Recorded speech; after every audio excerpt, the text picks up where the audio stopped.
Mechanical engineers really understand the needs of supplying power to and the safe operation of, and provide plenty of room for wiring harness for the products they design, said no electrical engineer ever. Here's another thing you probably never say. I think we should use a 3D modeling application instead of AutoCAD for panel layouts and ladder diagrams. Yeah, probably not. Hey, we get it. Autodesk introduced AutoCAD and DWG over 35 years ago, and it will continue to be the most efficient tool for electrical controls design for the foreseeable future.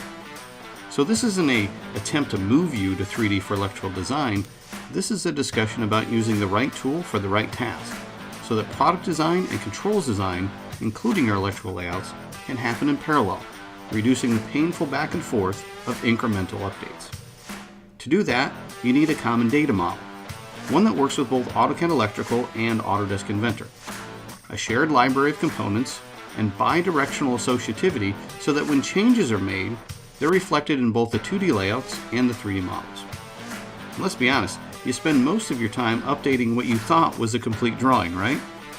With the product design and manufacturing collection, it's all about using the right tool for the right job, and ensuring that where it makes sense to share data between disciplines, it requires no additional effort to exchange data between AutoCAD Electrical and Autodesk Inventor.